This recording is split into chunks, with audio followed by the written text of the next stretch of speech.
အသက်ဆိုတာတူတူလေးနည်းနည်းလေး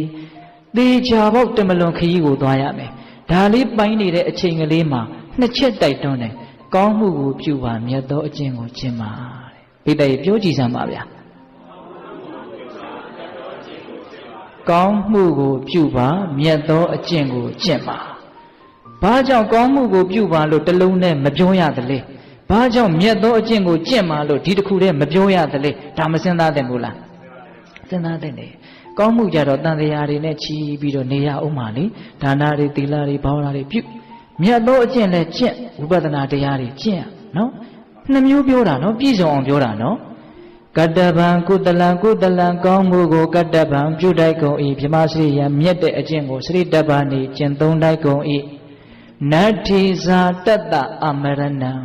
ဇာတတ္တမွေးဖွားလာသောတတ္တဝါအားအမရဏံမသိဘူးဆိုတာနတ္ထိမရှိနိုင်ဘူးမွေးဖွားလာတဲ့တတ္တဝါမသိဘူးဆိုတာဘယ်နည်းနဲ့မှမဖြစ်နိုင်ဘူးတဲ့သေချာပေါက်သိမှာပဲတဲ့အင်မတန်ရိုးတဲ့တရားပါတခါကြီးများဟုတ်လားမွေးဖွားလာတဲ့တတ္တဝါသေချာပေါက်သိမယ်တဲ့ဘာဆက်ပြောတော့ဆိုတော့မြတ်စွာဘုရားကရုဏာကြီးကြောင်းအင်မတန်ပေါ်လွင်တယ်ယောဘိခဝေရှိရန်ဇိရတိသောဝတ္တတတအပံဝါဘိညောဘလောက်ပဲအသက်ရှိပါတယ်ပြောတဲ့ချစ်သားတို့အလွန်ဆုံးနေရာမှာတရားပိုနေနေပေါ်တဲ့မြတ်စွာဘုရားကလူတွေကဘလောက်ထိအသက်ကိုအပြစ်မတင်တယ်ဆိုတော့သေတဲ့အကြောင်းကြားကိုမကြားခြင်းဘူးနော်ဒီနေ့လှုပ်ရှားရှိတဲ့အလုပ်ကိုဒီနေ့ပဲလှုပ်လိုက်ပါဘာကြောင့်လဲဆိုတော့မနေ့ပြန်ရှင်းသန်းနေပါမယ်လို့ဘယ်သူမှအာမမခံနိုင်ဘူးတဲ့အဲ့ဒီမှာတစ်ချက်စဉ်းစားရကောင်းတာကသေသွားတဲ့ပုဂ္ဂိုလ်တိုင်းဒီနေ့သေတယ်ဆိုရင်မနေ့လောက်ကသူတို့ငါမနေ့ပြန်သေလိမ့်မယ်လို့သူတို့သိကိုမသိဘူးမသိဘဲနဲ့သေသွားတာသိပြီးတော့သေတဲ့မသားအင်မတန်နဲပါတယ်ဟုတ်လားယောဂါတွေနှိမ့်ဆက်ပြီးတော့ငါတော့သေမြန်းသေမလားဒါတောင်မှတချို့သေလောက်သေးပါဘူးလို့ထင်ပြီးတော့သေသွားတာပဲဟုတ်ရဲ့လားဒါကြောင့်ဒီမှာပြောထားတာမနေ့ပြန်ရှင်နေပါမယ်လို့မနေ့ပြန်နေရပါဦးမယ်လို့ဘယ်သူမှမပြောနိုင်ပါဘူးတဲ့ဘာကြောင့်လဲဆိုတော့သေတရားအကြောင်းတရားတွေအများကြီးပိုင်ဆိုင်ထားတဲ့ဒီခန္ဓာကြီးတနည်းအားဖြင့်မြတ်စွာဘုရားကတော့တင်စားပြီးတော့ပြောတာပေါ့ဗျာလက်နဲ့တွေအများကြီးပိုင်တဲ့သေမင်းနဲ့တို့နဲ့ဘယ်တော့ကြမှာတွေ့ရအောင်လို့ချိန်ထားတာမရှိဘူးတဲ့မြတ်စွာဘုရားကအဲ့တော့ဦးဇင်းတို့နားလည်အောင်ပြောရအောင်သေတရားအကြောင်းတရားတွေအများကြီးကိုရင်ဝယ်ပိုက်ထားတဲ့ဒီခန္ဓာကိုယ်ကြီးဖြစ်နေတဲ့အတွက်ကြောင့်အချိန်မရွေးသိနိုင်တယ်ဟုတ်လား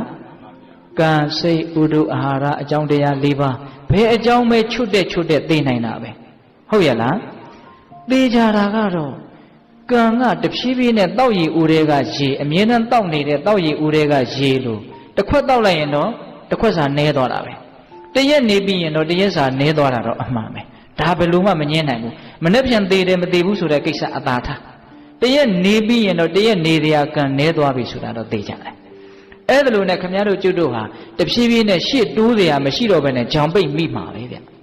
ဟင်ပြေးတော့ပြေးနေတာပဲပြေးနဲ့ရှေ့ကဘာဖြစ်လဲနောက်တော့ပြေးမရတဲ့အခြေအနေရောက်သွားမှာပဲပြေးစရာမြေမရှိဟင်ဒါပေမဲ့အကြာကြီးနေရအောင်မလို့ထင်းနေတာလည်းခက်တော့ခက်တယ်နော်အေးဒီမှာမြတ်စွာဘုရားဒါလေးကိုပြောတာဒါကြောင့်သေခြင်းတရားကိုနှစ်သဘောပေါက်ဖို့လိုတယ်ငယ်တယ်ကြီးတယ်မဟုတ်ဘူးဟုတ်လားဒီနေ့လှုပ်เสียရှိတဲ့အလုပ်ကိုဒီနေ့ပဲလှုပ်လိုက်ပါတဲ့အစ္စေဝကိစ္စမာတ္တပံ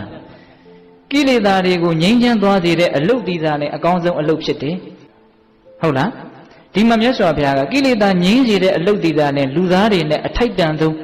အလျော်ကန်ဆုံးအလုပ်ပဲဘာကြောင့်လို့သာသနာနဲ့တွေ့တယ်ဉာဏ်ရှိတယ်လူဖြစ်တယ်ကျန်တဲ့အလုပ်တွေဆိုတာကတော့တိဋ္ဌာန်တွေလည်းလုပ်နေတာပဲလေသူတို့ဘဝယက်တည်ရေးအတွက်ကတော့ဘာမှသိကွာလာတာမဟုတ်စားဝတ်နေရေးဆိုတာလူနဲ့တိဋ္ဌာန်နဲ့သိကွာတာမဟုတ်ဘူးလေစားဝတ်နေရေးအစင်းမြင့်လုံနိုင်ုံမြတ်နဲ့လူဘဝရဲ့တန်ဖိုးနဲ့ထိုက်တန်ပြီလို့ဘယ်လိုမှပြောလို့မရဘူးအထူးသဖြင့်သာသနာနဲ့တွေ့နေတဲ့တရားဓမ္မတို့ဦးဇင်းတို့နဲ့ပိုးပြီးတော့ဒီအလုပ်တွေကိုအလုပ်လို့ပြောလို့မထိုက်တန်ဘူးသာသနာနဲ့တွေ့နေတဲ့တရားဓမ္မတို့ဦးဇင်းတို့ဒီသာလျင်ကိလေသာငြိမ်းချောင်းအလုပ်ကိုလှုပ်ချင်းသည်သာနဲ့အကောင်းဆုံးအလုပ်ကျန်တဲ့အလုပ်သည်အလုပ်လို့ပြောရမှတောင်ခက်အလုပ်တွေလို့သဘောပေါက်စေခြင်းဒါကြောင့်မြတ်စွာဘုရားကအာတ္တဗံကိလေသာကိုငြိမ်းချေတဲ့အလုပ်အာထုတ်ခြင်းဝရိယဆိုတဲ့အလုပ်ကိုဒီနေ့ပဲလုပ်လိုက်ပါမနေ့ပြန်ရှင်အောင်မယ်သေအောင်မယ်ဆိုမှမသိပါ